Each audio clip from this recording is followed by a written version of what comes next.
Hello students, myself Hemant Sharma and we are going to discuss a previous year paper of June 2nd, June 2nd, 2023 shift 3rd।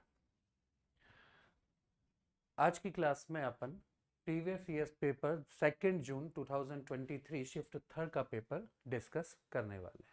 ठीक है, my self Hemant Sharma and you are welcome to the digital platform of CUET only. Shall we start? Okay. First question. Question first देखिए, identify the incorrect statement. ज़रूर देखिए, इस तरह की classes में, इस तरह के एग्ज़ाम में आपको ये ज़रूर करना, अश्योर कर लेना है कि क्वेश्चन में करेक्ट स्टेटमेंट पूछ रहा है या incorrect statement. Most of questions में आपसे इनकरेक्ट स्टेटमेंट पूछा जाता है। Okay, incorrect statement first, read out the statement first. Bakelite and urea formaldehyde resin are elastomers. ठीक है, फर्स्ट स्टेटमेंट कि ये क्या है, इलास्टोमर्स दिए हुए हैं, जो कि बिल्कुल ही इनकरेक्ट स्टेटमेंट है। इलास्टोमर्स ये नहीं होते हैं, ये क्या होते हैं, ये होते हैं आपके थर्मोसेटिंग्स। क्या होते हैं ये, आपके थर्मोसेटिंग्स होते हैं। ठीक है ना, तो ये इलास्टोमर्स नहीं होकर थर्मोसेटिंग्स होते हैं। तो स्टेटमेंट फर्स्ट ये गलत है। और देखिए, polymers polyamides like nylon 6 are the example of fibers, true statement है। polystyrene, polyvinyl chloride and polythene are the thermoplastic polymers, true है। thermoplastic polymers have intermolecular force between elastomers and fibers, ये भी true statement है। तो केवल और केवल only बोला जाए तो ऑप्शन सी आ जाएगा। ऑप्शन फर्स्ट जो है वो ही इनकरेक्ट स्टेटमेंट है, बाकी सारे स्टेटमेंट ट्रू है। ओके, नेक्स्ट में आपको मैच द कॉलम, ये क्वेश्चंस में कॉलम आपको मैच करना है। देखिए क्या, एम जी, ठीक है ना, एम जी क्या है, एम जी आपसे पूछा है, M G is a solid state. Solid state में एम जी क्या होगा, तो एम जी एक मेटल है।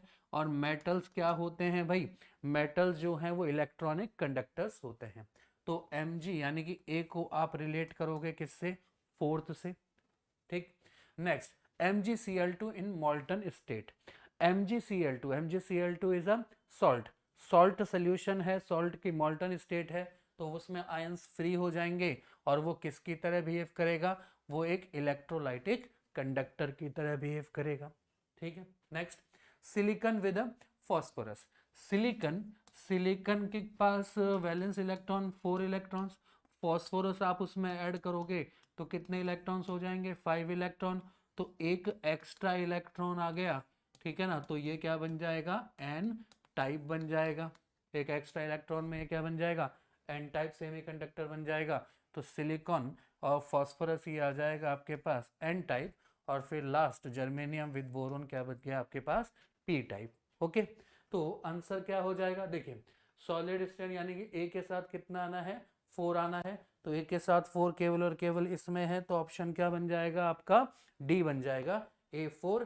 बी के साथ में आ गया थर्ड, सी के साथ में आ गया सेकंड, और डी के साथ में आ जाएगा फर्स्ट। तो आंसर क्या हो जाएगा आपके पास, डी आपका करेक्ट आंसर हो जाएगा। ओके, नेक्स्ट क्वेश्चन देखिए, क्वेश्चन थर्ड में आपको बोला गया है कि chlorine containing antibiotic soil microorganism which is effective for the treatment of typhoid fever. Typhoid fever के लिए क्लोरीन का कौन सा जो कंपाउंड है, ठीक है ना, जो यूज लिया जाता है, तो आंसर हो जाएगा क्लोरोएम्फिनेकॉल। ये एनसीईआरटी का स्टेटमेंट है, एज इट इज आपकी बुक में लिखा हुआ है, ठीक है ना। तो एनसीईआरटी आपको शुरू से ही बताया गया है कि एनसीईआरटी मोस्ट इंपॉर्टेंट, ठीक है, टेक्स्ट रहेगा आपको पढ़ने के लिए, प्रिपरेशन के लिए। तो आंसर क्या हो जाएगा आपके पास, बी। क्वेश्चन नंबर 4 देखिए, which of the following statement are not correct. Again incorrect statement आपसे पूछा गया है। ओके, फर्स्ट है phenol is used to prepare analgesic drugs. बिल्कुल ये सही है, ड्रग्स वाले चैप्टर में डिटेल में समझेंगे। फिनॉल को एनाल्जेसिक ड्रग्स के लिए यूज किया जाता है। Next, solubility of phenol in water is more than that of chlorobenzene. बिल्कुल ये भी सही स्टेटमेंट है। क्यों?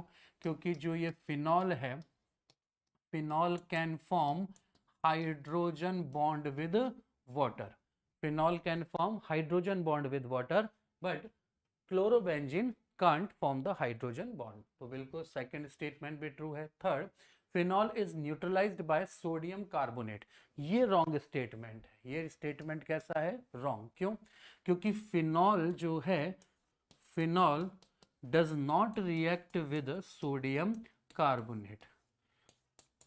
No reaction. कौन करता है सोडियम कार्बोनेट से रिएक्शन? Sodium carbonate react with carboxylic acid.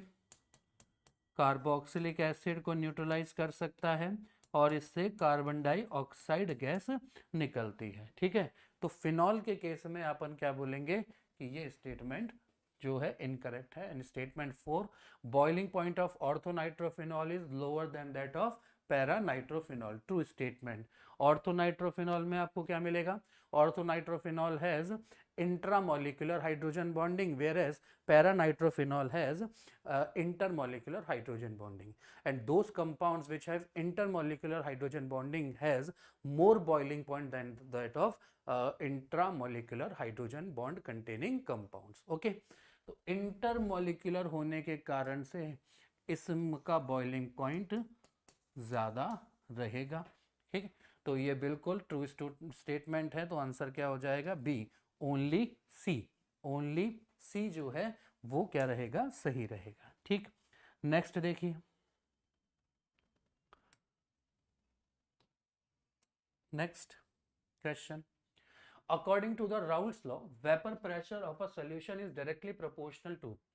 Raoul's law statement क्या है राउल्स लॉ का? वॉलेटाइल सब्सटेंस, वॉलेटाइल सब्सटेंस का जो वेपर प्रेशर है वो उसके मोल, सॉल्यूशन में मोल फ्रैक्शन के डायरेक्टली प्रोपोर्शनल होता है। ठीक है ना? Vapour pressure of a volatile component, volatile substance is directly proportional to the mole fraction of that component in a solution. If we remove the we are is here P not x। अगर आप proportionality से equality में आते हो, proportional का sign आप remove करते हो, तो उससे आपके पास एक P नॉट आएगा और ये प्योर फॉर्म में वेपर प्रेशर के इक्वल होगा। तो किसके इक्वल हो जाएगा? आंसर आ जाएगा ए, मोल फ्रैक्शन। ठीक है, according to Raoult's law vapour pressure is directly proportional to the mole fraction of the volatile component. Next, 20 gram of binary electrolyte, molar mass दिया हुआ है 100, 20 gram of binary electrolyte are dissolved in a 50 gram of water. The freezing point of solution is -0.74 degree Celsius. KF दिया हुआ है 1.86, वैसे आपको याद भी होना चाहिए डायरेक्ट। पूछा है degree of ionization of electrolyte, that means alpha. क्या आपको करना? आपको फाइंड क्या करना है?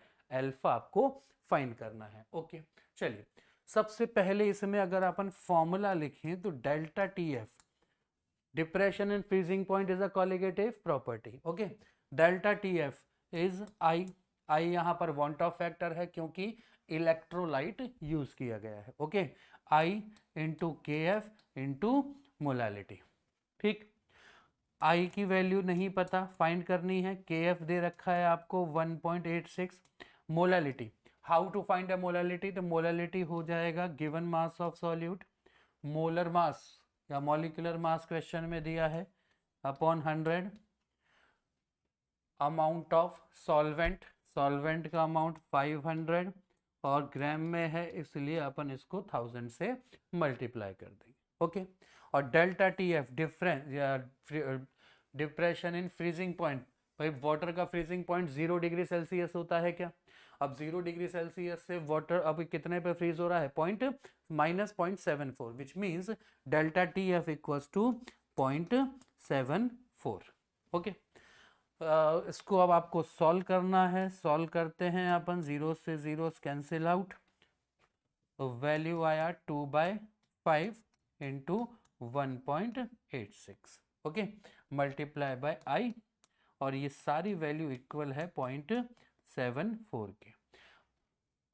जब इसमें अपन आई कैलकुलेट करेंगे तो आई किस तरह से हो जाएगा, तो बताइए 0.74 डिवाइडेड बाय 0.74 डिवाइडेड बाय ये वैल्यू कितनी हो गई, ये वैल्यू हो जाएगी आपके पास 0.4, okay, 0.4 multiply by 1.86, multiply by 1.86, इसको अपन सॉल्व करेंगे तो आई की वैल्यू आपके पास कितनी निकल के आएगी, आई की वैल्यू आ गई 1।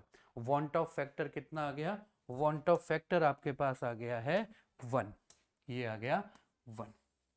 अभी क्वेश्चन सॉल्व नहीं हुआ है, अभी आपसे पूछा है कि आयनाइजेशन कौन जो है डिग्री ऑफ आयनाइजेशन क्या होगा। तो देखिए डिग्री ऑफ आयनाइजेशन किस तरह से निकलते हैं, यहां पर अपन एक रिलेशन यूज करते हैं, I equals to 1 plus N minus 1 alpha. Relation होता है एसोसिएशन और डिसोसिएशन किसी के लिए भी, चाहे अपन एसोसिएशन लें चाहे अपन डिसोसिएशन लें, फॉर्मूला ये होता है where alpha degree of ionization of electrolyte and number of moles which obtain after dissociation or association of 1 mole of electrolyte। अब ये n की वैल्यू कितनी होगी वो यहां से पता चलेगा, क्योंकि सॉल्ट आपको कैसा दे रखा है, binary, binary means 1 cation and 1 A9, तो n की वैल्यू हो गई 2। आई आप फाइंड कर चुके हैं, तो इसको अगर अपन सॉल्व करते हैं तो ये हो गया 1 प्लस 2 माइनस 1 कितना हो जाएगा 1, और मल्टीप्लाई करेंगे अल्फा से, ठीक है ना, तो अल्फा की वैल्यू कितनी आएगी 1 माइनस 1 दैट इज 0, तो alpha is 0, answer option D. तो यहाँ पर अल्फा की वैल्यू कितनी आ गई है, अल्फा की वैल्यू 0 आएगी, इसलिए ऑप्शन क्या हो जाएगा, डी हो जाएगा, कि जो भी इलेक्ट्रोलाइट आपने लिया है उस इलेक्ट्रोलाइट के लिए जो उसका डिग्री ऑफ आयनाइजेशन है वो वैल्यू कितनी हो गई, वो हो गई 0, okay. Next question, the edge length of a unit cells, 3 type की यूनिट सेल अपन क्यूबिक में लेते हैं, simple cubic, BCC and FCC, okay. तो ये तीनों टाइप की यूनिट सेल्स में पूछ रहा है कि एज लेंथ रिलेशनशिप क्या होगा। तो देखिए सबसे पहले अगर आप सिंपल क्यूबिक देखें तो सिंपल क्यूबिक में एज लेंथ यानी कि 4r इक्वल्स टू कितना होता है, 2a होता है, 4r इक्वल्स टू 2a हो जाएगा, ओके। तो a इक्वल्स टू कितना हो गया 2r, तो बताइए a equals to 2r last किस में, last simple cubic, a equals to 2r आपको इसमें मिल रहा है, इसमें मिल रहा है, यानी कि option C and option D incorrect हो गए, आंसर आपका या तो ए में होगा या फिर बी में से होगा। नेक्स्ट अपन चेक करें आपकी एफसीसी, ओके। एफसीसी में जो ये रिलेशन होता है, ये रिलेशन देखिए कुछ इस तरह से है कि ये हो गया ए, ये हो गया ए, तो ये आपके पास वैल्यू निकल के आएगी √2a, ठीक है ना, √2a। 4r equals to √2a, ठीक, तो ऑप्शन, ठीक है ना, ऑप्शन इसके में आपके पास ये बैठेगा कि इसमें आप देखिए कि ये वाली वैल्यू हो गई, तो इसमें अगर अपन सॉल्व करें 4r equals to, Pythagoras theorem लगाया है इसमें, अपन ने क्या लगाया है, पाइथागोरस थ्योरम। पाइथागोरस थ्योरम किस तरह से, देखिए अगर आप इसको सॉल्व करते हैं कंप्लीट, तो पाइथागोरस क्या हो जाएगा, पाइथागोरस हो जाएगा, इसको मान लो आपने x मान लिया, ठीक है ना, इसको आपने इनिशियली क्या मान लिया, x मान लिया, ठीक है, ये देखिए ये आपने ले लिया x, पाइथागोरस लगाया, x equals to a square plus a square, x square equals to 2a square, x equals to √2a, value यहाँ से आएगी x equals to √2a, okay.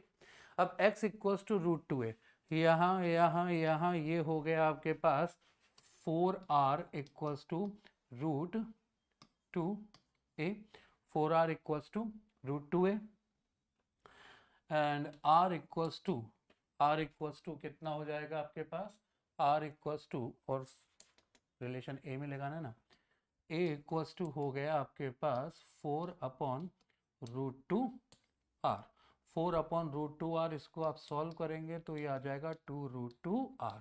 तो 2√2r किसके लिए? एफसीसी के लिए। तो ऑप्शन कौन सा हो गया? ऑप्शन हो गया ए। एफसीसी के लिए 2√2 और क्यूबिक के लिए हो गया 2r। तो ये अपने आप बीसीसी के लिए क्या बन जाएगा? 4r/√3। और इसको किस तरह से सॉल्व करते हैं, क्या करते हैं, ये अपन डिटेल में सॉलिड स्टेट वाले चैप्टर में समझेंगे। तो ऑप्शन हो जाएगा इसमें फर्स्ट। नेक्स्ट है which among the following is not a broad spectrum antibiotic. Broad spectrum से मतलब ये है कि ऐसे एंटीबायोटिक्स, देखो स्पेक्ट्रम, ब्रॉड स्पेक्ट्रम मींस बहुत टाइप के एंटीबायोटिक्स की तरह काम कर जाए। नैरो स्पेक्ट्रम मींस कि बहुत छोटे से रेंज में, रेंज है ये, स्पेक्ट्रम मतलब रेंज, कितने रेंज के लिए ये एंटीबायोटिक वर्क करते हैं। तो broad spectrum antibiotic which among the following is not a broad spectrum antibiotic, और आंसर हो गया penicillin. Penicillin broad spectrum antibiotic की तरह वर्क नहीं करता है। ओके, नेक्स्ट है मैच द लिस्ट। आपको लिस्ट मैच करनी है कि सोडा वाटर इसमें से कौन सा होगा। तो बताइए सोडा वाटर, क्या सोडा वाटर में CO2 plus water, okay, CO2 gas, water liquid, यानी कि gas in liquid. And gas in liquid का आपके पास कौन सा ऑप्शन है? A solution in gas in liquid 4, यानी ए के साथ आ गया आपके 4। Next sugar solution. Sugar solution किसमें? Sugar solid solution, aqueous solution है तो वाटर, तो solid plus water, solid in liquid. तो बी के साथ आ गया आपके कौन सा? थर्ड।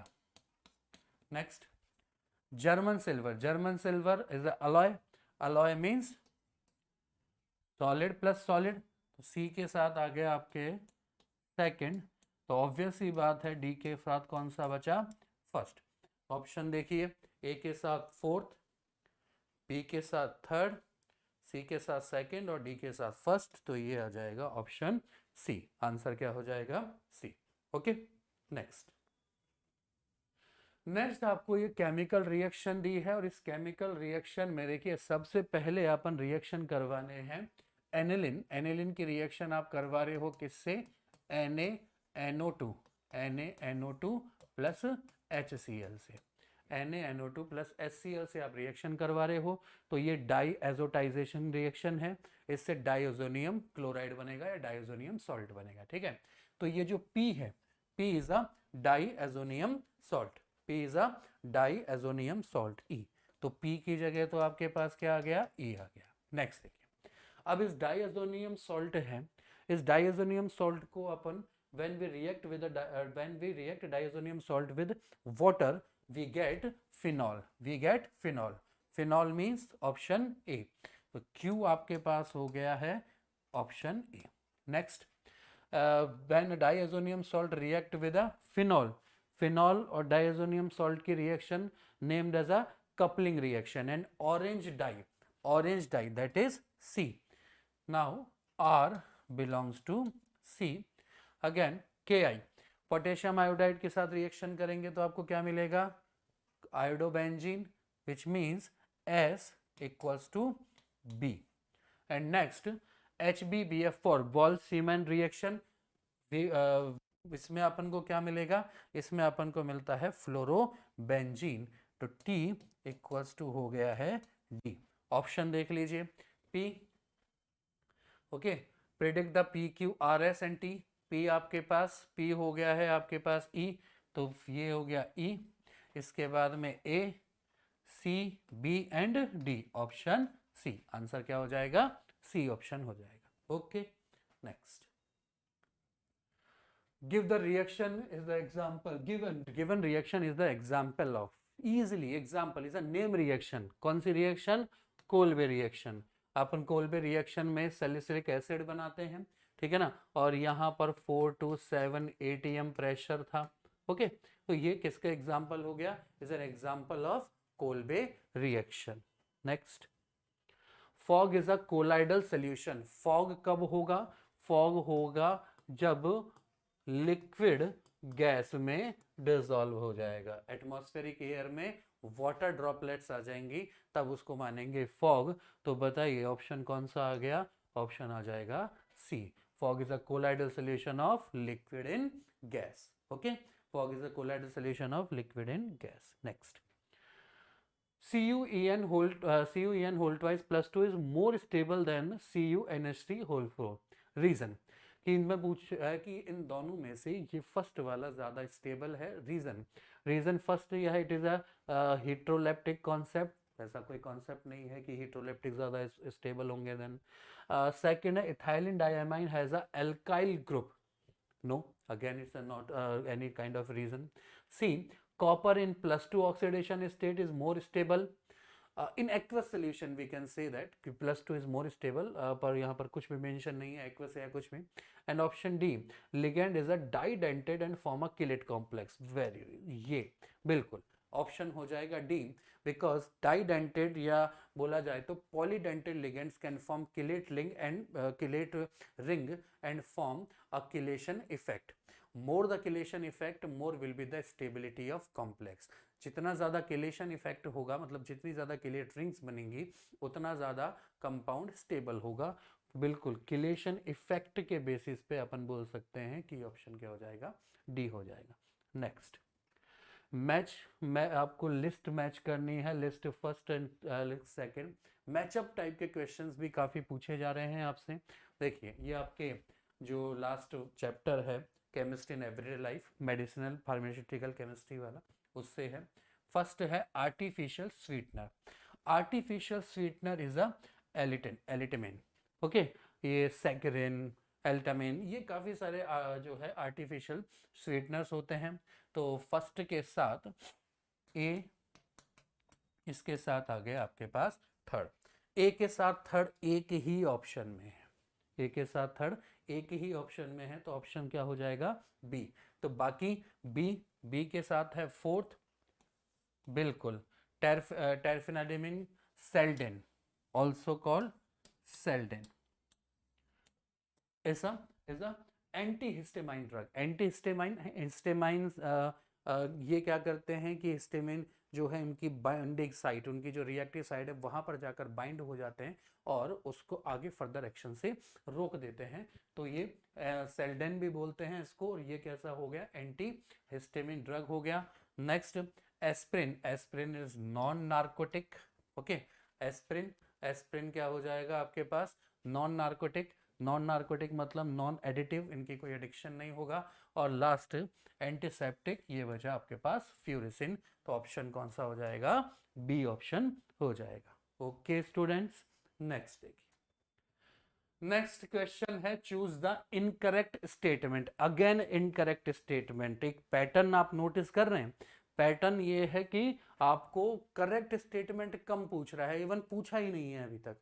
इनकरेक्ट स्टेटमेंट ज्यादा पूछ रहा है, और ये बिल्कुल पैटर्न फॉलो हो रहा है आगे के प्रीवियस और भी अपन पेपर सॉल्व करेंगे उनमें इनकरेक्ट स्टेटमेंट्स आपसे ज्यादा पूछे जाते हैं। ओके, फर्स्ट देखिए, फर्स्ट है in endothermic reaction reactant molecule have lower energy than the product molecule. बिल्कुल सही स्टेटमेंट है। एंडोथर्मिक के लिए अगर आप ग्राफ प्लॉट कीजिए तो ये ग्राफ कुछ इस तरह से है, ठीक है ना। एंडोथर्मिक कब होगा? ये मान लो आपके पास H2, ये H1, ओके, और H2 माइनस H1 आप करोगे और वैल्यू आपको पॉजिटिव मिलेगी, तभी तो बोलेंगे endothermic.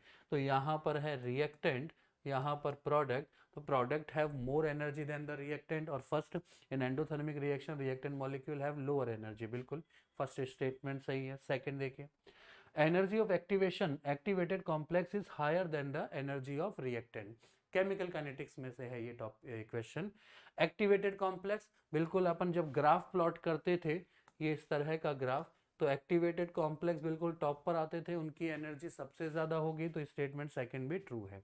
Third, energy of activation, energy of activation of a reaction is different from the energy of activation with catalyst for the same reaction। बिल्कुल ट्रू स्टेटमेंट है, correct statement, because catalyst are the those chemical substance which alter the rate of reaction without any chemical change itself। क्या करते हैं, ये rate of reaction को alter करते हैं। Generally अपन बोलते हैं कि rate of reaction he increase करते हैं। कैसे?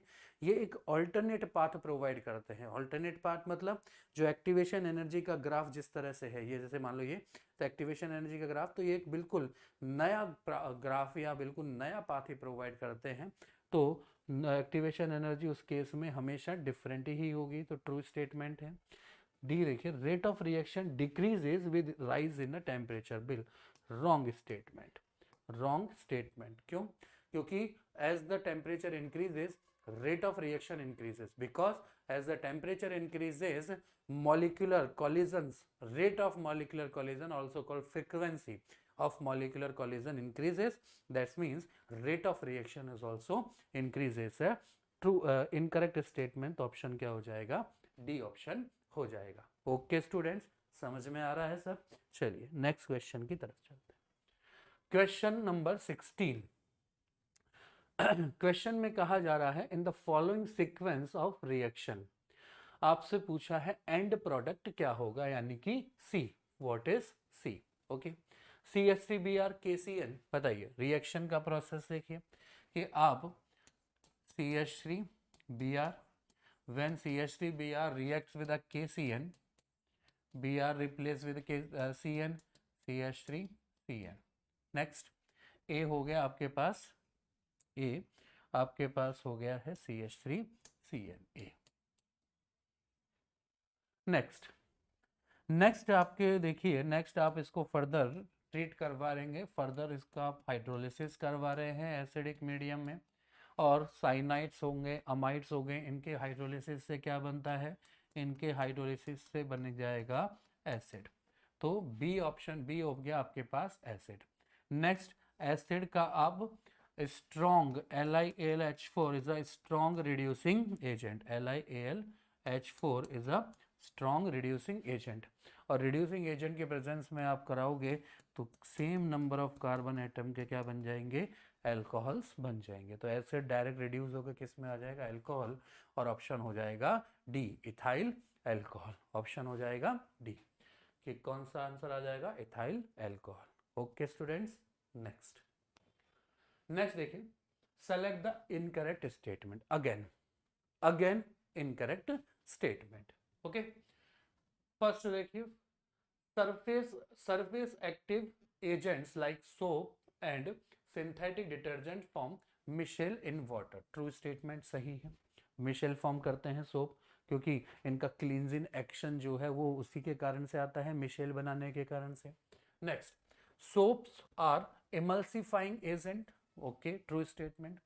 Third, C17H35 hydrocarbon and COO- acetate ion और carboxylate part of stearate ion, both are hydrophobic. Actually में ये है both are hydrophobic. Hydrophobic means which do not have affinity towards water, water से attract नहीं होंगे तो उनको अपन हाइड्रोफोबिक बोल देंगे। ठीक है, अब ये स्टेटमेंट पूरी तरह से ट्रू नहीं है। क्यों? क्योंकि देखिए, अगर आपने जो है स्टेरेट बनाया या पामेट बनाया, जो भी बनाया, इसमें ये जो कार्बन चेन है, ये कार्बन चेन ये तो हाइड्रोफोबिक होगी, लेकिन इस पर ये जो CO वाला पार्ट है, ओके, ये पार्ट, ये जो पार्ट है, this part is hydrophobic, this part is hydrophobic, but this part is hydrophilic, this part is hydrophilic, not hydrophobic। ये हाइड्रोफिलिक पार्ट है, इस पार्ट की वाटर के टूवर्ड्स एफिनिटी है, इसका मतलब ये स्टेटमेंट गलत है। नेक्स्ट देखिए, नेक्स्ट स्टेटमेंट आपको क्या बोला है? नेक्स्ट है डी,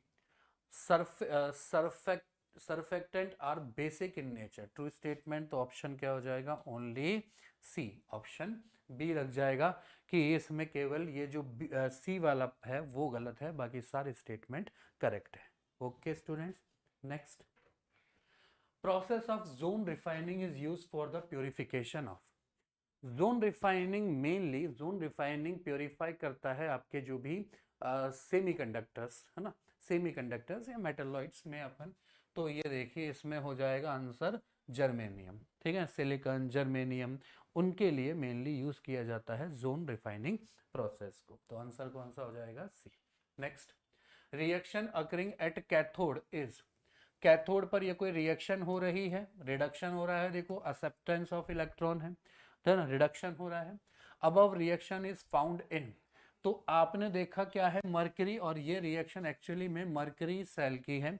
मरकरी सेल बोले या बटन सेल बोले, है ना, मरकरी सेल की रिएक्शन है, तो ऑप्शन हो जाएगा बी, ऑप्शन हो जाएगा B. Next, question number 20, the pair in which both the species have the same magnetic movement, spin only magnetic movement. Magnetic, spin only magnetic movement किस तरह से अपन लेते हैं, n under of n plus two, okay. Formula अपन क्या use लेंगे, n plus to. Next देखिए, अब आपको जो ये किस पर डिपेंड करता है, ये डिपेंड करता है number of unpaired electron, number of unpaired electron. Which substance has more unpaired electron having more magnetic moment, spin only magnetic moment। ने अब देखिए यहाँ पर क्रोमियम, फर्स्ट वाले ए ऑप्शन में क्रोमियम +2 ऑक्सीडेशन स्टेट में, +2 ऑक्सीडेशन स्टेट मतलब 3d4 हो जाएगा। एंड कोबाल्ट, कोबाल्ट जो है वो किस में है, कोबाल्ट भी +2 में है, कोबाल्ट +2 का मतलब हो गया ये 3d7, ठीक है। नंबर ऑफ अनपेयर्ड इलेक्ट्रॉन बताइए, अनपेयर्ड इलेक्ट्रॉन कैसे भरे जाएंगे, 1 2 3 4, ये खाली रहेगा। इसमें जो अनपेयर्ड इलेक्ट्रॉन भरे जाएंगे वो किससे, 5 डिजेनरेट ऑर्बिटल्स होते हैं, 1 2 3 4 5 6 एंड 7। अनपेयर्ड इलेक्ट्रॉन इधर 3 हैं, इधर कितने आ गए, 4 आ गए, तो पहला तो सही नहीं है, ठीक है। सेकंड देखिए, अगेन क्रोमियम +2 है, क्रोमियम +2 के साथ है कौन सा, Fe+2, Fe+2, Fe+2 क्या बनेगा भाई, Fe+2 बन जाएगा 3d6, 3d6 आप इलेक्ट्रॉन्स फिल कीजिए, 5 degenerate orbitals, 1 2 3 4 5 and 6, 4 unpaired electron 4, तो ऑप्शन क्या आ गया कि इन दोनों में अनपेयर्ड इलेक्ट्रॉन अगर सेम है, इसलिए इनका मैग्नेटिक मूवमेंट भी क्या होगा, सेम होगा, ठीक है। तो आपको इस अनपेयर्ड इलेक्ट्रॉन के बेसिस पे मैग्नेटिक मूवमेंट चेक करना है। नेक्स्ट, मोहर सॉल्ट इज, मोहर salt ferrous ammonium sulphate, lab में टाइट्रेशन में आपने बहुत बार यूज किया है, बहुत फ्रिक्वेंटली यूज आया है। तो मोहर सॉल्ट जो होता है किस तरह का, ग्रीन, लाइट ग्रीन कलर का, है ना, जो है सब्सटेंस होता है, ठीक है। तो ये आंसर क्या हो जाएगा, green. Next, insulin is the example of, insulin, insulin जो एग्जाम्पल है वो किसके लिए, देखो पेप्टाइड हार्मोन्स बिल्कुल, amino acid derived hormones no, steroid steroidal hormone no, adrenal cortical hormone no, तो आंसर है पेप्टाइड हार्मोन। इंसुलिन में आपने एनसीईआरटी में लिखा है लगभग 51 amino acids, okay, 51 amino acids peptides linkage, peptide linkage और अटैच होते हैं किसमें, तो ये कौन सा बन गया, ये पेप्टाइड हार्मोन बन जाएगा। नेक्स्ट, नेक्स्ट देखिए, मैच द कॉलम में करना है Cr+3। अब देखिए क्रोमियम, क्रोमियम का इलेक्ट्रॉनिक कॉन्फ़िगरेशन अपन कितना लेते हैं, 3d5 4s1, chromium +3, chromium +3 3d3 configuration achieve करेगा, ठीक है ना, T2g3 कॉन्फ़िगरेशन होता था। तो ए में, यानी कि ए में कितना आ गया, यहाँ लिख देता हूँ मैं, ए में आ गया आपके पास first. Next, Mn+4 and Cu+1, क्या Cu+1 आपके पास 3d10 कॉन्फ़िगरेशन अचीव करेगा क्या, तो सी में आ जाएगा आपके सेकंड, सी में क्या आ जाएगा, सेकंड। तो देखिए कोई ऑप्शन सेट हो रहा है कैसे, ए में आ गया फर्स्ट और सी में आ गया सेकंड, कौन सा ऑप्शन आ रहा है केवल और केवल ये आ रहा है ऑप्शन सी, बाकी के अपने आप सेट हो जाएंगे। देखिए Ti+4 टाइटेनियम 22 एटॉमिक नंबर होता है, तो टाइटेनियम +4 में क्या D0 कॉन्फ़िगरेशन, और D0 कॉन्फ़िगरेशन है तो ये क्या हो गया, ये डायामैग्नेटिक हो जाएगा क्या, ठीक है ना। और बचा हुआ कौन है Mn+4, तो अपने आप ये पैरामैग्नेटिक हो जाएगा। तो डी में आ जाएगा 4 और सी में आ जाएगा सेकंड, बी में आ जाएगा बी में आ गया थर्ड, बी में थर्ड और ए में फर्स्ट। तो ऑप्शन क्या बैठ गया? ऑप्शन बैठ गया आपके पास सी। ओके, नेक्स्ट नेक्स्ट देखिए एलम, पोटाश एलम फिट करी। Potash alum in purifying water by, अब वाटर को प्योरीफाई करता है तो एक सिंपल सा प्रोसेस होता है। अपन घरों में टैंक जो होता है वाटर टैंक्स, इनमें थोड़ा सा पोटाश एलम फिट करी बोल देते हैं, घर में भी कहते हैं सब कि भाई फिट करी डाल दो, पानी क्लीन रहेगा, वाटर क्लीन रहेगा। तो किस तरह का होता है ये, क्या प्रोसेस होता है कि जो पोटाश एलम है ये या ये फिटकरी है, ये वाटर में जितने भी मडी पार्टिकल्स या फिर थोड़े अर्थी पार्टिकल्स हैं, खासकर जो आपके पास सैंड है ना, उनको क्या करता है? कॉगुलेशन कर देता है। कॉगुलेशन किसको बोलते हैं? कॉगुलेशन मतलब छोटे छोटे पार्टिकल्स अरेंज होकर, एग्रीगेट्स होकर एक बड़ा पार्टिकल बना लेंगे, और बड़े पार्टिकल में ग्रेविटी फोर्स इतना लगेगा कि ये नीचे सेडिमेंटेशन हो जाएगा इसका। तो कॉगुलेशन और सेडिमेंटेशन दोनों ही वर्ड इसमें यूज किए जा सकते हैं। तो देखिए कॉगुलेशन ऑफ मड पार्टिकल सही है, next sedimentation of mud particle वो भी सही है, क्योंकि छोटे छोटे पार्टिकल्स जो हैं मड पार्टिकल्स, इनका क्या हो जाता है? एग्रीगेशन हो जाता है, एक साथ इकट्ठे होकर ये बड़ा जाइंट मॉलिक्यूल बनाएंगे, और इसमें ग्रेविटी जो है वो डाउनवर्ड लगेगा, तो ये डिसॉल्व नहीं होगा, अनडिसॉल्व नीचे सेडिमेंटेड होता जाएगा। तो ऑप्शन ए एंड बी बताइए किस में सही है? तो आंसर हो जाएगा option D. Okay, potash alum answer हो गया D. Next, correct sequence of conversion of 4-nitrotoluene to 2-bromo to bromo benzoic acid। आपको कन्वर्ट करना है किसको? We have to convert 4-nitrotoluene, it's a toluene, और पैरा पोजीशन या fourth position पर NO2 लगा दिया, और इसको आपको कन्वर्ट करना है टू ब्रोमो बेंजोइक एसिड।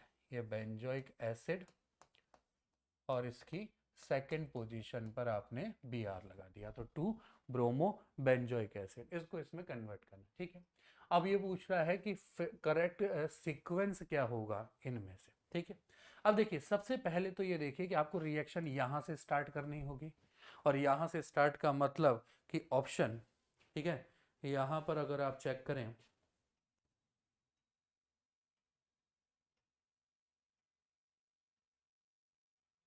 ठीक, लास्ट जो ये ई ऑप्शन दे रखा है, ये ई ऑप्शन, ई ऑप्शन, ठीक है ना, और इसमें देखिए ये सी ऑप्शन, रिएक्शन में देखिए सी ऑप्शन, तो रिएक्शन यहीं से स्टार्ट करनी होगी। तो पहला सीक्वेंस तो यही होगा कि आपको सी से स्टार्ट करना है। तो सी देखिए एक तो ए में है और एक किस में है? डी में है, यानी कि ऑप्शन या तो ए हो सकता है या फिर डी हो सकता है। तो बी और सी को तो क्रॉस कर देंगे।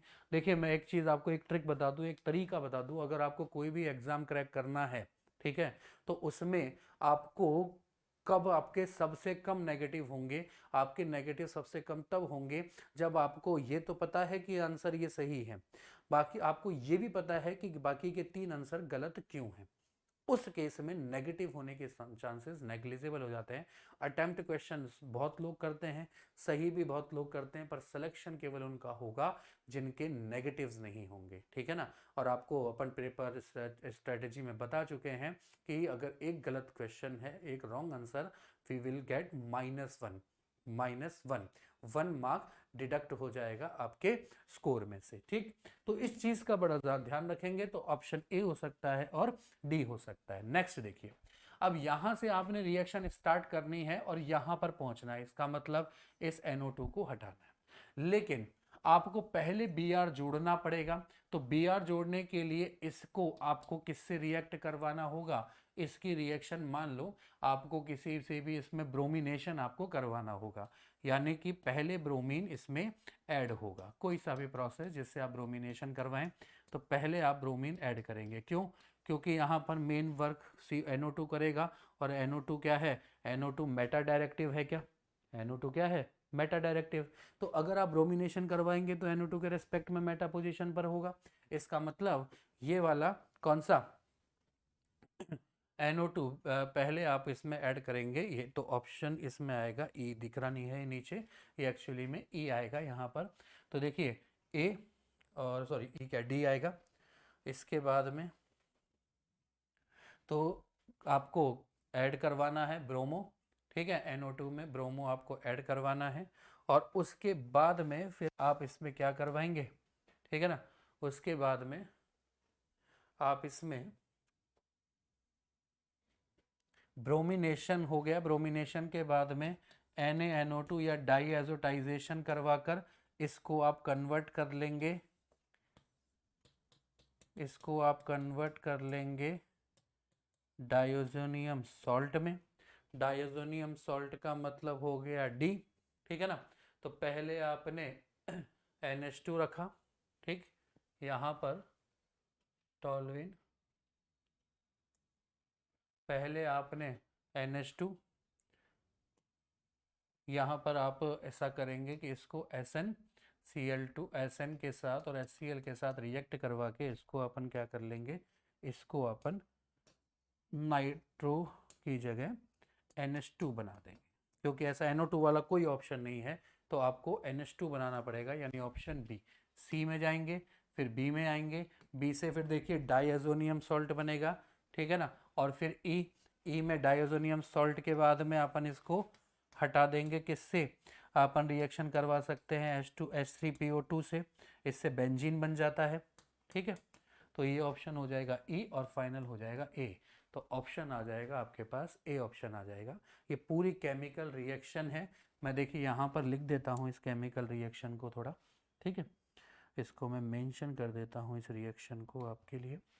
सबसे पहले अपन क्या कर रहे हैं, सबसे पहले ये जो है इसको आप रिड्यूस करवा रहे हो, तो ये अपन रिड्यूसिंग एजेंट यूज़ लेंगे। रिड्यूसिंग एजेंट यूज़ लेके देखिए ये हो गया CH3, ये NO2 से बन जाएगा NH2। नेक्स्ट अपन ब्रोमिनेशन करवा देंगे, ठीक है ना, Br2 ऐड करवा देंगे। ब्रोमिनेशन एनिलिन के लिए, ब्रोमिनेशन के लिए अपन ने काफ़ी रिएक्शंस देखी हैं। ब्रोमिनेशन में आपको केवल पैरा वाला जो है इसके रेस्पेक्ट में मेटा वाला प्रोडक्ट बनाना है, तो आप उनको याद हो, ठीक है, मेटा वाला प्रोडक्ट अगर आपको बनाना है, ठीक है ना, तो अपन मेटा वाला प्रोडक्ट बना लेंगे। डायरेक्ट ब्रोमिनेशन में मेटा लगभग कितना 47% तक बन जाता है। ये हो गया CH3, यहाँ हो गया ब्रोमिनेशन और ये NO2, ठीक है ना, NH2। अब इस NH2 को आप रिएक्ट करवाओगे डाईएजोटाइजेशन रिएक्शन NaNO2 प्लस HCl से। ये आपने रिएक्शन करवाई और यहाँ पर क्या बन जाएगा भाई, यहाँ पर बन जाएगा Br एज इट इज, यहाँ पर बन गया N2Cl। नेक्स्ट देखिए अभी N2Cl में से आपको ये हटाना है डाइओजोनियम, तो आपने रिएक्शन करवाई H3PO2 के साथ, ठीक है, ये बेंजीन बना के दे देगा आपको डायरेक्ट। तो यहाँ से आपके पास बन गया CH3 और यहाँ रह गया Br। अब नेक्स्ट आप क्या करोगे, नेक्स्ट इसमें आप ऑक्सीडेशन करवाओगे KMnO4 की प्रेजेंस में। तो ये साइड चेन ऑक्सीडेशन है, जितने भी कार्बन है वो कितने भी हो सारे कार्बन COH में कन्वर्ट हो जाएंगे। तो फाइनली आपके पास जो रिएक्शन बन जाएगी वो ये हो गई COH, यहाँ पर Br। और ये सारा सीक्वेंस किस में बैठ रहा है, ये सारा सीक्वेंस बैठ रहा है फर्स्ट में। तो आंसर क्या हो जाएगा, फर्स्ट। समझ में आ गई बात, ठीक है ना, आंसर क्या हो जाएगा, फर्स्ट हो जाएगा। नेक्स्ट देखिए,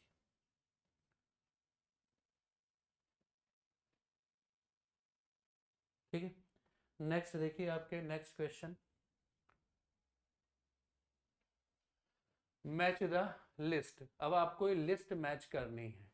ये लेंथेनम है, प्रेसोडाइनियम है, और ये कौन कौन सी इसमें रिएक्शन कर मतलब कौन कौन सी ऑक्सीडेशन स्टेट कर सकते हैं।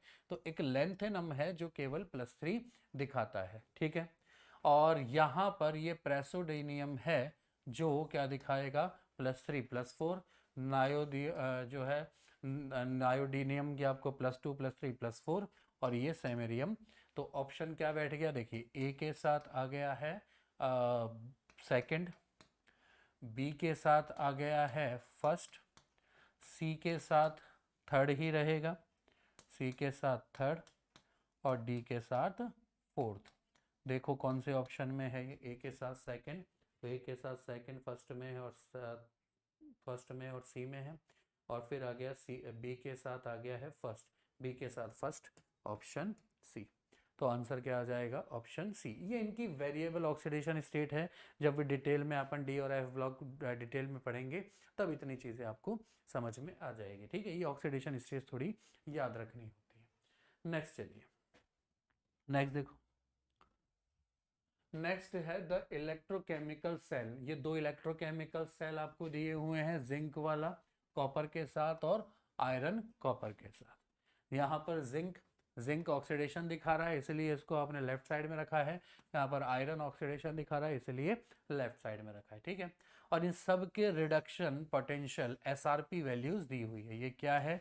ये सबकी एसआरपी वैल्यूज। और आपको पता है आईयूपीएससी कन्वेंशन के अकॉर्डिंग कि आपको जब भी ई सेल निकालना है या ईएमएफ निकालना है तो हर किसी की क्या चाहिए? आपको एसआरपी वैल्यूज चाहिए। ओके, नेक्स्ट देखिए, अब आपको इसमें एसआरपी वैल्यूज, तो दो सेल हैं, इनको सीरीज में कनेक्ट कर दिया। अब ये चीज ध्यान रखेंगे, जब आप सीरीज में आप कनेक्ट करोगे ना तो ईएमएफ क्या हो जाएंगे?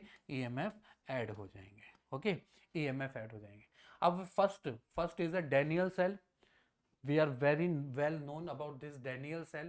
So first is a Daniell cell, and Daniell cell his Daniell cell EMF, Daniell cells EMF is 1.10 volt। ये डायरेक्ट याद होना चाहिए, नहीं तो कैथोड माइनस एनोड कर लेंगे। और ये वाली वैल्यू जब ये सेल को अपन ऐड करेंगे तो बताइए इसका अगर आप EMF फाइंड करोगे, ओके, EMF कॉपर के लिए वैल्यू आपको 0.34 माइनस, और आयरन के लिए वैल्यू दी हुई है आपको माइनस ऑफ 0.41। ऐड किया आपने तो बताइए कितना आ गया? माइनस माइनस प्लस, तो ईएमएफ आ गया आपके पास ये हो गया 5 एंड 7, ओके, 0.75 वोल्ट। अब 1.10 सेकेंड हो गया 0.75, और ईएमएफ आपको बताया है एनर्जी अपन ऐड कर लेंगे। कैसे करेंगे वो डेल्टा जी वाले फॉर्मूला से करते हैं, वो नेक्स्ट क्लास में उसकी क्लास चैप्टर की क्लास में देखेंगे। अब आप इनको ऐड करते हैं तो ये वैल्यू हो गई, बताइए 1.85 वोल्ट। कौन सा आंसर हो सकता है? पॉजिटिव में है तो ऑप्शन हो गया फर्स्ट। तो आंसर क्या हो जाएगा? First, 1.85 volt. नेक्स्ट,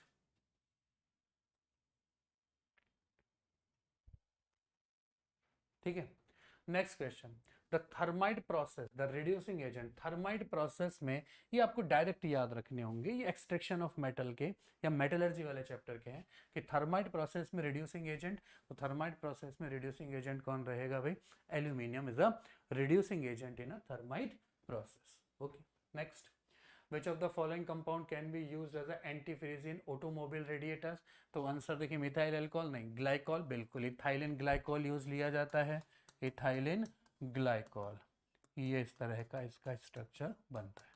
तो ऑप्शन क्या आ जाएगा? बी, नाइट्रोफिनॉल और इथाइल अल्कोहल। बिल्कुल इथाइल अल्कोहल नहीं है, इसे कंफ्यूज मत होना इथाइल और इथाइलिन में। इथाइल अल्कोहल नहीं है, आंसर क्या आ जाएगा? Glycol, option B. ठीक, next, the isotope of 19 potassium 42 has a half life about 12 hours. What fraction of initial concentration of remain after 48? Okay, तो ये आपके पास बोला है पोटेशियम 42 है, 12 आवर्स। मान लो इनिशियल कंसंट्रेशन इसकी x है ना, तो आफ्टर 12 आवर्स ये कंसंट्रेशन कितनी हो जाएगी? x/2। अगेन 12 आवर्स, ये कंसंट्रेशन कितनी हो जाएगी? x/4, 12 x/8 and again 12 x/16। तो देखिए 12 + 12 + 12 + 12 48। तो after 48 hour initial concentration will be x/16, 1/16। Option हो जाएगा डी। ऑप्शन क्या आ जाएगा? D. Yellow colour in NaCl is due to, NaCl का जो येलो कलर था ये F centre, due to presence of F centre, due to presence of F centre. Okay, अब F सेंटर का ऑप्शन नहीं है। अब F सेंटर कैसे बनता था? F सेंटर बनता था कि कोई भी जो एनाइन है, जैसे कि ये कैटाइन, इसके पास में एनाइन, है ना, एनाइन कैटाइन, कुछ इसी तरह से अरेंज होता था। ओके, तो कोई भी एनाइन क्या करता था, अपनी लेटिस साइट को छोड़कर लेटिस साइट से मिसिंग हो जाएगा, और उस मिसिंग लेटिस साइट को ऑक्यूपाई कौन करेगा, उस मिसिंग लेटिस साइट को ऑक्यूपाई करेगा इलेक्ट्रॉन, और उसे ही क्या बोला जाएगा, एफ सेंटर बोला जाएगा। अब देखिए एफ सेंटर कब बनेगा, एफ सेंटर बनेगा जब एनाइनिक वैकेंसी होगी, तो एनाइनिक वैकेंसी को ऑक्यूपाई करेगा इलेक्ट्रॉन, और इलेक्ट्रॉन से एनाइनिक वैकेंसी होगी तो क्या मेटल या कैटाइन एक्सिस हो जाएगा क्या, बोलिए, है ना। और मेटल एक्सिस वाला ऑप्शन कौन सा है, मेटल एक्सिस वाला ऑप्शन है B, metal excess defect due to anionic vacancy. इस एनाइनिक वैकेंसी को ऑक्यूपाई कौन करेंगे, इलेक्ट्रॉन्स, तो ऑप्शन कौन सा हो जाएगा इसमें, बी ऑप्शन हो जाएगा। ठीक है, नेक्स्ट क्वेश्चन देखिए भी, butanone is a less reactive than propanal towards nucleophilic addition reaction, reason क्या है इसके लिए।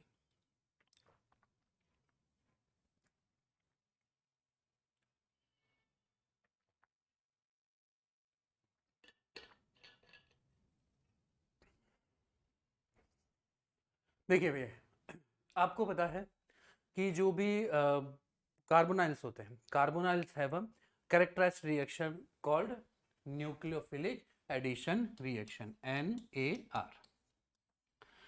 characteristic reaction of carbonyl is NAR, nucleophilic addition reaction। ओके, न्यूक्लियोफिलिक एडिशन रिएक्शन, ये कार्बोनाइल है, इस कार्बोनाइल पर जितना ज़्यादा पॉजिटिव चार्ज होगा उतनी ही आसानी से न्यूक्लियोफाइल यहाँ पर अप्रोच कर पाएगा। अब ये पॉजिटिव चार्ज जो है वो कंपनसेट किससे हो सकता है, this positive charge is compensate by plus I effect plus R effect, है ना। पॉजिटिव इफेक्ट से ये कंपनसेट हो सकता है, विच मीन्स अगर कोई भी जो ग्रुप है इस पर पॉजिटिव इफेक्ट वाले ग्रुप लगेंगे तो ये क्या कर देगा, इस पॉजिटिव चार्ज को डिक्रीज कर देगा, और इससे न्यूक्लियोफाइल इतनी आसानी से यहाँ पर अप्रोच नहीं कर पाएगा। अब ऑप्शन देखें, more plus I effect found in butanone, सही कह सकते हैं, क्योंकि ब्यूटेनॉन का जो स्ट्रक्चर बनेगा, ओके, ये कुछ इस तरह से है, ये हो गया ब्यूटेनॉन। और दूसरा स्ट्रक्चर किसका बनाना है, प्रोपेनॉल, प्रोपेनॉल का जो स्ट्रक्चर होगा वो CH3 CH2, reaction in carbonyl carbons पर होनी है, ठीक है ना, रिएक्शन यहाँ होनी है और रिएक्शन यहाँ होनी है। अब इनका प्लस आई देखिए, प्लस आई प्लस आई, यहाँ पर केवल एक प्लस आई, तो लेस प्लस आई यहाँ पर है तो इजीली रिएक्ट कर सकते हैं, तो more plus I effect found in butanone बोल सकते हैं, सही है। Less plus I effect found in butanone, ये गलत है। Second, more plus I effect found in propanone, गलत है। Less positive charge found in carbonyl group of propanol, ये भी गलत है, कि कार्बोनाइल ग्रुप के पॉजिटिव चार्ज पर क्या मिल रहा है, लेस पॉजिटिव, कार्बोनाइल ग्रुप के कार्बन पर लेस पॉजिटिव चार्ज, ये भी गलत है। तो ऑप्शन कौन सा हो जाएगा, ऑप्शन हो जाएगा फर्स्ट, क्योंकि प्लस आई इफेक्ट यहाँ पर ज़्यादा लग रहा है। ठीक है, नेक्स्ट नेक्स्ट देखिए, आपको कॉलम मैच करने हैं। विटामिन ए, बताइए, विटामिन ए, सबसे पहले विटामिन सी से क्या होता है, स्कर्वी होगा। विटामिन ए से जेरोथेलेमिन होगा, थैलेमाइन, थैलेमिया होगा, ओके। और डी से होते हैं रिकेट्स, और B1 से हो जाएगा बेरी बेरी, ओके। तो ए, विटामिन ए, यानी ए के साथ कौन सा आ जाएगा, ए के साथ थर्ड आ जाएगा, बताइए, ए के साथ थर्ड, सॉरी ए के साथ, सॉरी सी के साथ, सॉरी बी के साथ थर्ड आएगा, है ना, बी के साथ थर्ड आएगा बी, और इस बी के साथ आएगा थर्ड, किस में आ रहा है बी के साथ थर्ड, तो सी और डी गलत हो गया, ए और बी हो सकता है। फिर ए के साथ आएगा सेकंड, तो ए के साथ सेकंड, यानी कि ऑप्शन क्या रहेगा आपके पास, ऑप्शन रहेगा A, okay, option A. Next, arrange the following in decreasing order of boiling point. Boiling point, what is this, this is alcohol. Alcohol have hydrogen bonding, this is ether. Ether do not have hydrogen bonding, and this is simple alkane, alkane have weak, very weak van der Waals force of attraction. तो alcohol का boiling point सबसे ज्यादा, तो option कौन सा आएगा? First, second and third. Next, parahydroxy azobenzene is also called as orange dye. Parahydroxy azobenzene is a coupling reaction. What is this? This is a coupling reaction. Coupling reaction. Phenol react करेगा डाइअजोनियम chloride के साथ, HCl निकलेगा, ठीक है ना, और यहाँ से आपके पास बन जाएगा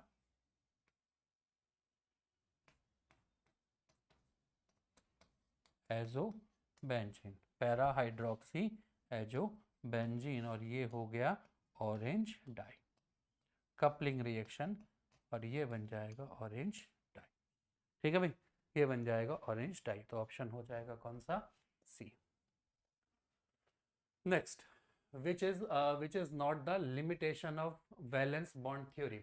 वैलेंस बॉन्ड थ्योरी VBT, और ये जो क्वेश्चन है ये कोऑर्डिनेशन वाली वैलेंस बॉन्ड थ्योरी से आपको डील करवा रहा है. ठीक है, फर्स्ट देखिए, it involves a number of assumptions. बिल्कुल सही है, अजम्पशंस थी इनर कॉम्प्लेक्स बना लो, आउटर ऑर्बिट कॉम्प्लेक्स बना लो, ठीक है ना, ये lot of assumptions VBT has. Next, it does not give quantitative interpretation of magnetic data. बिल्कुल सही है, मैग्नेटिक डेटा बिल्कुल क्लियर नहीं मिले थे. मैग्नेटिक डेटा CFT से मिले थे, क्योंकि जब CFT कंसिडर कर दी थी स्प्लिटिंग ऑफ d ऑर्बिटल, तो मैग्नेटिक डेटा वहां से ज़्यादा क्लियर मिले थे. Third, it does not distinguish between weak and strong ligands. बिल्कुल कोई डिस्टिंग्विशन नहीं था, कोई प्रॉपर क्राइटेरिया नहीं था कि whose are weak ligands, whose are strong ligands. सही. नेक्स्ट देखिए, D, it does not explain the formation of coordination compound. नहीं, ये अजम्पशन नहीं था, क्योंकि एक्चुअली में कोऑर्डिनेशन कंपाउंड की तो बात करी ही थी उसने. VBT में बोला था कि कोऑर्डिनेशन कंपाउंड में मेटल और लिगेंड, इनके बीच में कैसा कोवेलेंट टाइप के बॉन्ड्स मिलते हैं, where metal act as a Lewis acid and ligands act as a Lewis base. Okay, तो आंसर हो जाएगा option D. Option D. Next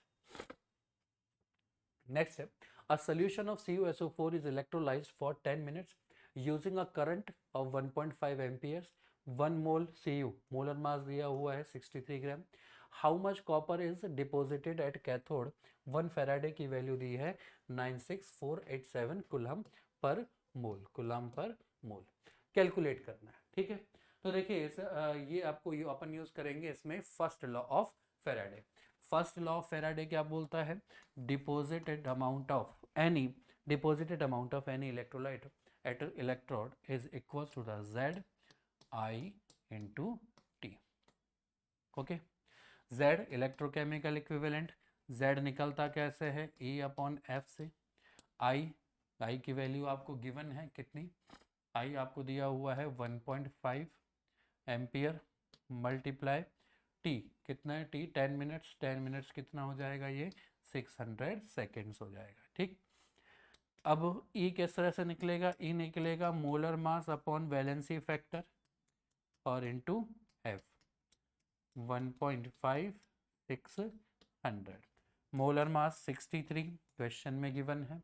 valency factor, copper जो है वो +2 आयन पर जो चार्ज होता है वो ही उसका वैलेंसी फैक्टर होता है. ठीक है ना, तो वैलेंसी फैक्टर हो गया 2.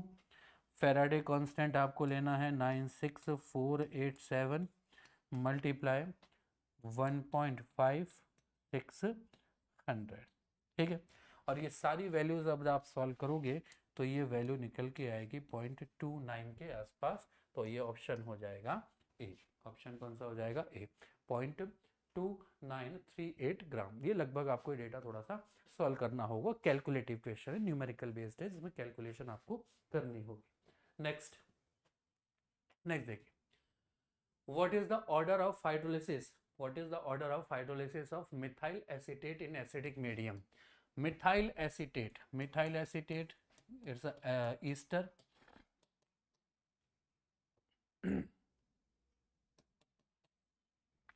ठीक है ना। मिथाइल एसीटेट, अब एस्टर का आप हाइड्रोलिसिस करोगे तो वहां से आपको क्या मिलेगा, एक तो एसिड मिलेगा और एल्कोहल मिलेगा, एसिड एंड एल्कोहल। और water always in excess amount, that's why it is pseudo first order reaction. Pseudo first order reaction in your NCERT, two examples are mentioned in pseudo first order reaction. First, inversion of cane sugar or acidic hydrolysis of cane sugar. Another example is acidic hydrolysis of ester. तो ये Easter का acidic hydrolysis है pseudo first order reaction का example हो गया, तो option आ जाएगा इसमें बी। नेक्स्ट देखिए, नेक्स्ट है क्वेश्चन में है विच of the following compound undergo predominantly SN2 reaction with NaOH in a polar aprotic solvent. SN2 के लिए कंडीशन होती है पोलर एप्रोटिक सॉल्वेंट, और SN2 के लिए एक कंडीशन और होती है कि SN2 का जो रेट है वो -R या नेगेटिव इफेक्ट से इंक्रीज होता है, ठीक है ना। अगर -R इफेक्ट -I इफेक्ट अगर लग रहा है क्वेश्चन में तो रेट ऑफ रिएक्शन इंक्रीज हो जाएगा। तो बाकी सब में आप देखिए तो ये है, इसका +R लगेगा, लोन पेयर के कारण इसका +R लगेगा, यहाँ पर कोई इफेक्ट नहीं है, और यहाँ पर इसका -R इफेक्ट और -I इफेक्ट भी लगेगा, इसलिए कौन सा हो जाएगा, डी। ऑप्शन कौन सा हो जाएगा, डी, कि NaOH कौन से सबसे ज़्यादा प्रीडोमिनेटली SN2 रहेगा, तो ऑप्शन डी रहेगा। किसके कारण, NO2 के -R और -I इफेक्ट के कारण, ठीक है।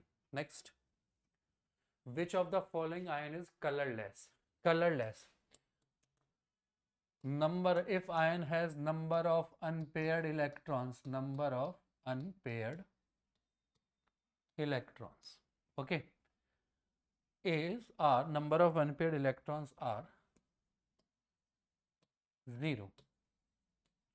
If number of unpaired electrons are 0, then ion is colorless और डायामैग्नेटिक, डायामैग्नेटिक। अब आपको चेक करना है कि नंबर ऑफ अनपेयर्ड इलेक्ट्रॉन 0 किस में आ रहे हैं, ठीक है ना। अब देखिए Zn+2 कौन सा कॉन्फ़िगरेशन, D10 कॉन्फ़िगरेशन है, बिल्कुल अनपेयर्ड इलेक्ट्रॉन 0 आ रहे हैं, ऑप्शन फर्स्ट ही हो गया। बाकी टाइटेनियम में 4 इलेक्ट्रॉन होते हैं, टाइटेनियम है 4 इलेक्ट्रॉन और +3 बनाया है तो एक अनपेयर्ड इलेक्ट्रॉन है, Mn+3 में अनपेयर्ड इलेक्ट्रॉन है और Cr+3 में अनपेयर्ड इलेक्ट्रॉन है, तो ऑप्शन क्या बैठ जाएगा, फर्स्ट ऑप्शन आ जाएगा Zn+2। ओके स्टूडेंट्स, चलिए नेक्स्ट देखते हैं। देखिए नेक्स्ट क्वेश्चन अपन यहाँ पर डिस्कस करते हैं, बड़ा ही आसान सा पेपर आता है, पर देखिए कि वैरायटी ऑफ क्वेश्चन कितना है, ठीक है ना। आप वैरायटी ऑफ क्वेश्चंस देखें, मैचअप वाले क्वेश्चंस हैं, कैलकुलेशन वाले क्वेश्चंस हैं, कॉन्सेप्चुअल क्वेश्चंस हैं, है ना, हर तरह के क्वेश्चंस आपको एग्जाम में मिलेंगे, ठीक है। और इन सारे क्वेश्चंस को करने के लिए आपको 60 मिनट्स मिलेंगे, आपको 50 क्वेश्चंस में से 40 करने पर 60 मिनट्स आपको मिलेंगे अभी तक डोमेन के लिए। नेक्स्ट, ये पैराग्राफ टाइप के क्वेश्चन है, यहाँ पर कुछ पैराग्राफ दिया हुआ है, ठीक है ना, पॉज करके आप 2 मिनट में पैराग्राफ पढ़ सकते हैं, ये पूरा पैराग्राफ आपको दिया है। अब देखिए इस पैराग्राफ से रिलेटेड कितने क्वेश्चंस दिए हैं। फर्स्ट क्वेश्चन है, फर्स्ट इस पैराग्राफ का, which of the following is the correct statement, phosphate have no biological significance in humans। नहीं, करेक्ट स्टेटमेंट की बात करें तो बिल्कुल ये बिल्कुल भी करेक्ट स्टेटमेंट नहीं है, ठीक है ना। फॉस्फेट है, फॉस्फेट का बिल्कुल कोई ना कोई बायोलॉजिकल यूज है, ठीक है, तो ये पहला ऑप्शन तो नहीं होगा। Second, between nitrates and phosphates are less abundant in the earth crust। between nitrates and phosphates about ना, ये भी सही है, ऐसा नहीं है कुछ भी। सेकंड देखिए, between nitrates and nitrates are less abundant in earth crust, बिल्कुल ये स्टेटमेंट ट्रू है। क्यों, क्योंकि नाइट्रेट्स जो है ना, नाइट्रेट्स एक तो आपको सॉइल में नाइट्रेट नाइट्रोजन कंटेन वाले बहुत सारे मिलते हैं, ठीक है। नाइट्रेट्स जो है सॉल्युबिलिटी ज़्यादा है, नाइट्रेट्स आर मोर सॉल्युबल, तो ये डिजॉल्व भी ज़्यादा होंगे। सेकंड, नाइट्रेट्स को जो ये माइक्रोबाइल्स हैं, माइक्रोबायल्स इन नाइट्रेट्स का डिग्रेडेशन या इनको ज़्यादा कंज्यूम कर लेते हैं, जिसके कारण से इनकी अबंडेंस आपको थोड़ी कम मिलेगी। तो ऑप्शन हो जाएगा सी, है ना, नाइट्रेट्स और फॉस्फेट्स में से नाइट्रेट्स आपको लेस अबंडेंट मिलेंगे। ठीक है, नेक्स्ट देखिए भाई, नेक्स्ट आपके पास अगेन पैराग्राफ दिया गया है। ठीक है, क्वेश्चन 45 सेम पैराग्राफ रिपीट हो गया है। नेक्स्ट देखिए 42 क्वेश्चन में अमंग द फॉलोइंग, है ना, among the following correct statement आपसे पूछा गया है। ठीक, करेक्ट स्टेटमेंट क्या होगा? पहला है NH3 and PH3, NH3 is better electron donor because the lone pair of electron occupy as spherical। नहीं, बात सही है कि अगर NH3 और PH3 में देखा जाए तो NH3 ज़्यादा बेसिक होता है, और इसका रीज़न ये है कि इस पर लोन पेयर की अवेबिलिटी ज़्यादा है, साइज छोटा है। NH3 में नाइट्रोजन जो सेंटर एटम है उसका स्मॉलर साइज है, जिसके कारण से इसमें क्या हो सकता है, बेसिक नेचर ज़्यादा होगा। ठीक है, लेकिन इसमें जो होते हैं वो sp3 हाइब्रिडाइज्ड ऑर्बिटल में ऑर्बिटल्स होते हैं। तो कौन सा ऑप्शन है? देखिए, between NH3 NH3 is better, सही है, NH3 बेटर है, और lone pair of electron occupy sp3। तो ऑप्शन कौन सा बैठ जाएगा? बी वाला। एस में नहीं होते हैं, इसमें बी में sp3 में होते हैं। नेक्स्ट देखिए क्वेश्चन नंबर 43, सेम ये पैराग्राफ रिपीट हो रहा है तो ये बार बार आ रहा है। क्वेश्चन नंबर 43 देखिए, white phosphorus on reacting with NaOH gives NaH2PO2 and PH3। Reaction अगर आप देखें तो फॉस्फोरस यानी कि P4, है ना, P4 कन्वर्ट किस में हो रहा है? P4 कन्वर्ट हो रहा है एक तो NaH2PO2 में। आपको अगर केमिकल रिएक्शन भी याद नहीं है तो भी कोई दिक्कत नहीं है, इसमें कन्वर्ट हो रहा है। तो क्या ये डिसप्रपोर्शनेशन टाइप की रिएक्शन नहीं है क्या? ठीक है ना, एंड ये यहाँ पर जीरो ऑक्सीडेशन स्टेट में है। ठीक है, यहाँ पर ये -3 हो गया, और इधर अगर आप निकालें +1, ठीक है, +2 +x -4, तो वैल्यू कितनी आ गई? ये आ गई आपके पास +1।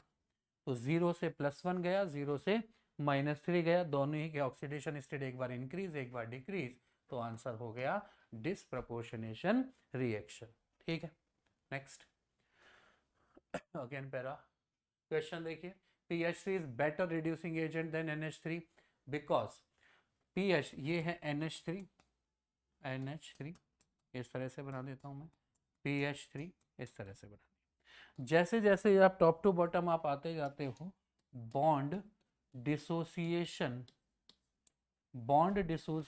एनर्जी क्या होती है? ये डिक्रीज होती है, विच मीन्स अगर आपने NH2 वाला बॉन्ड ब्रेक किया है तो ये बॉन्ड में आपको एनर्जी ज़्यादा देनी होगी, इस बॉन्ड में इतनी ज़्यादा एनर्जी नहीं देनी होगी, तो ये इजीली H डोनेट कर देगा, और ये H जहाँ पर किसी भी और एलिमेंट पर जाकर ऐड होगा जिसका रिडक्शन हो जाएगा, और ये क्या बन जाएगा? ऑक्सीडाइजिंग दूसरे पे हाइड्रोजन, ठीक है ना, ये इजीली हाइड्रोजन यहाँ से रिमूव कर देगा, और हाइड्रोजन अगर ये रिमूव करेगा तो आंसर क्या रहेगा? किस कारण से? Bond dissociation energy of pH is low. तो ऑप्शन क्या बैठ जाएगा? बी बैठ जाएगा कि bond dissociation energy of pH is low, इस कारण से जो है ये बेटर रिड्यूसिंग एजेंट की तरह वर्क करेगा। ठीक, नेक्स्ट देखिए, NH3 stronger base then PH3। अभी अपन ने बोला NH3 स्ट्रॉन्गर बेस है किससे? PH3 से। ठीक है, reason phosphorus smaller than smaller size में नहीं, टॉप टू बॉटम आप आते हो तो साइज तो इंक्रीज होता है बल्कि, ठीक है ना, तो ये फर्स्ट स्टेटमेंट गलत। सेकंड देखिए, सेकंड आपको बोला है nitrogen is smaller in size than phosphorus, ये सही हो सकता है। PH3 does not have lone pair, ये भी गलत है। NH3 does not have lone pair, ये भी गलत है। तो ऑप्शन क्या बैठ जाएगा इसमें? बी, कि NH3 यानी कि जो नाइट्रोजन है इसका साइज स्मॉलर है, एक इधर लोन पेयर लगे और एक इस पे लोन पेयर लगे, तो बताइए इलेक्ट्रॉन डेंसिटी इस पर ज़्यादा रहेगी, ये इजीली डोनेट कर पाएगा, ये इसके कंपेरेटिव में इजीली डोनेट नहीं कर पाएगा। ठीक, नेक्स्ट नेक्स्ट है सेकंड पैराग्राफ टाइप का क्वेश्चन, इसमें भी 46 से 50 क्वेश्चन है। ये पूरा पैराग्राफ आप करने के बाद में नेक्स्ट अपन क्वेश्चन देखेंगे। देखो 46, विच of the following statements is, है ना, स्टेटमेंट्स आर करेक्ट। ठीक है, एक भी हो सकता है, एक से ज्यादा भी करेक्ट हो सकते हैं। पहला, aldehyde give positive test with Tollens reagent, सही स्टेटमेंट है। एल्डिहाइड टॉलरेंट टेस्ट देते हैं, फैलिंग टेस्ट, टॉलरेंट टेस्ट। ठीक है। Ketone give positive test with Fehling solution, नहीं, ट्रू स्टेटमेंट नहीं है, गलत है। Next, ketone do not react with Fehling solution, true statement. Ketone react नहीं करते, कौन रिएक्ट करते हैं? केवल एल्डिहाइड्स रिएक्ट करते हैं। Next, aldehydes with shift reagent restore pink colour, बिल्कुल सही बात है। शिफ्ट टेस्ट होता है, इसमें पिंक कलर रिस्टोर रहता है। और ketone with shift reagent restore pink colour, ये गलत। तो स्टेटमेंट कौन कौन सा सही रहा? ए सही है, सी सही है और डी सही है। कौन से ऑप्शन में आ गया? ए सी डी, ए सी डी ऑप्शन बैठ गया सी। ए भी सही है, बी सी भी सही है और डी भी सही है। नेक्स्ट, नेक्स्ट देखिए, स्ट्रक्चर ऑफ ब्रैडीज रिएजेंट। ये ब्रैडी रिएजेंट जो है ना, ये आपकी एनसीईआरटी में वर्ड मेंशन नहीं है, फिर भी अगर अपन देखें तो ये जो अपने अमोनिया और अमोनिया डेरिवेटिव्स की जो रिएक्शन करवाई थी ना, अमोनिया डेरिवेटिव्स के साथ न्यूक्लियोफिलिक एडिशन रिएक्शन करवाई थी, जहाँ पर अपन ने हाइड्रोक्सिलामाइन के साथ फेनिल हाइड्रोजन 2,4 डाइनाइट्रोफेनिल हाइड्रोजन, तो जहाँ पर वो 2,4 डाइनाइट्रोफेनिल हाइड्रोजन की रिएक्शन जब आप जब आप रिएक्शन करवाओगे कार्बोनाइल की, तो वहां से 2,4 डाइनाइट्रोफेनिल हाइड्रोजोन बनेगा, और वो हाइड्रोजोन ही क्या कहलाएगा? ब्रैडी रिएजेंट कहलाएगा। तो ये वाला 2,4 डाइनाइट्रोफेनिल हाइड्रोजन, और ऑप्शन बैठ जाएगा यहाँ पर बी। इसको आपको ध्यान रखना है। ठीक, नेक्स्ट देखिए, Which of the following compound most readily undergo nucleophilic addition reaction? Most readily मतलब सबसे आसानी से जो रिएक्ट करेगा। तो अभी कॉन्सेप्ट आपको क्या सिखाया? अभी कॉन्सेप्ट ये सिखाया कि यहाँ पर अगर कोई ऐसा ग्रुप लग रहा है जिसका ना ही कोई प्लस आर इफेक्ट है, ना ही कोई, है ना, प्लस आर इफेक्ट या प्लस आई इफेक्ट नहीं है, या तो ये माइनस वाला इफेक्ट रखे, तो माइनस वाले इफेक्ट रखने से साथ क्या होगा? इस कार्बोनाइल कार्बन पर पॉजिटिव चार्ज इंक्रीज हो जाएगा, क्योंकि कॉन्सेप्ट ये है कि जितना ज्यादा पॉजिटिव चार्ज इस कार्बोनाइल कार्बन पर रहेगा, उतनी आसानी से ये इजीली यहाँ पर अप्रोच कर पाएगा। ठीक है, तो इधर अपन देखेंगे कि फॉर्मल्डिहाइड है, कोई जो है इफेक्ट नहीं लगेगा। एसीटोन में प्लस आई इफेक्ट, एसीटोन में प्लस आई इफेक्ट लगेगा। एसिटल्डिहाइड में प्लस आई लगेगा, इसमें भी प्लस आई लगेगा। ठीक है ना, इसमें भी प्लस आई इफेक्ट लगेगा, और इसमें कोई इफेक्ट नहीं लगेगा। तो सबसे आसानी से रिएक्ट कौन कर पाएगा? फॉर्मल्डिहाइड रिएक्ट कर पाएगा। ठीक है, नेक्स्ट देखिए, नेक्स्ट है carboxylic acid do not give the characteristic reaction of carbonyl group because. Carboxylic acid, देखिए कार्बोनाइल ग्रुप के लिए आपको ये बोला जाता है कि ये बॉन्ड होना चाहिए, ये ग्रुप होना चाहिए। तो ये ग्रुप तो भाई कार्बोक्सिलिक एसिड में भी होता है, ये देखिए, फिर भी इनको कार्बोनाइल की तरह कंसिडर क्यों नहीं किया जाता? तो रीजन क्या है कि कार्बोक्सिलिक एसिड में ये ग्रुप मेंटेन नहीं रह पाता, रिटेन नहीं रह पाता। क्यों? क्योंकि ये इन्वॉल्व हो जाएगा रेजोनेंस में। ठीक है ना, तो ये लोन पेयर रेजोनेंस में इन्वॉल्व होने के कारण से अपन इनको कार्बोनाइल की कैटेगरी में नहीं रखेंगे। ठीक, अब ऑप्शन देखिए, ऑप्शन है first, oxygen atom of the OH group does not contain lone pair of electron, कि लोन पेयर ऑफ इलेक्ट्रॉन ये नहीं रखते हैं। ठीक है, लोन पेयर ऑफ इलेक्ट्रॉन तो है। Carbonyl carbon carboxylic group more electrophilic, carbonyl carbon carboxylic more nucleophilic, और लेस इलेक्ट्रोफिलिक। ठीक है ना, तो अब इनमें बताइए कि कौन सा ऑप्शन सही रहेगा। 49,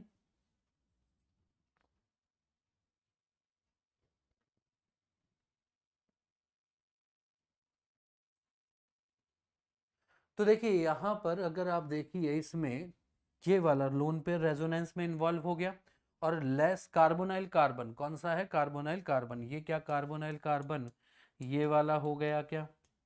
ठीक है ना, अब इस कार्बोनाइल कार्बन में देखिए कि एक तो ये लोन पेयर में इन्वॉल्व हो गया, माइनस चार्ज, डबल बॉन्ड हो गया, और दूसरा इसके माइनस आई इस पर लोन पेयर के कारण, जैसे कि ये बॉन्ड इधर शिफ्ट हुआ तो ये रेजोनेंस, ठीक है ना, रेजोनेंस में इन्वॉल्व होने के कारण से, अगर मान लो इस पर पॉजिटिव चार्ज आता भी है, अगर मान लो ये बॉन्ड यहाँ से यहाँ शिफ्ट हुआ, इधर पॉजिटिव बना इधर नेगेटिव बना, तो ये पॉजिटिव इसके रेजोनेंस इफेक्ट से कंपनसेट हो जाएगा क्या? और अगर रेजोनेंस इफेक्ट से कंपनसेट हो गया तो इस पर पॉजिटिव चार्ज एकदम से कम हो जाएगा और आसानी से ये रिएक्ट नहीं कर पाएगा। तो ऑप्शन क्या बैठेगा भाई? Carbonyl carbon of carboxylic acid is less electrophilic. Electrophilic कैसे रहें ये? लेस। ठीक। नेक्स्ट देखिए, Fehling solution A and B respectively are. Fehling solution में आपको लैब में अगर आप गए हो तो आपको दो बॉटल्स मिलती है, फेलिंग सोल्यूशन ए, फेलिंग सोल्यूशन बी। ये जो है ये ब्लू कलर की बॉटल होती है और ये कलर लेस होती है। कैसी होती है? Colour less. तो ब्लू कलर की जो बॉटल होती है ना बेटा, ब्लू कलर की बॉटल होती है, ये कॉपर सल्फेट का एक्वस सोल्यूशन होता है। क्या होता है? कॉपर सल्फेट का एक्वस सोल्यूशन। और जो कलरलेस बॉटल होती है ये एक्चुअली में इसको अपन रोशेल, है ना, रोशेल सॉल्ट बोलते हैं।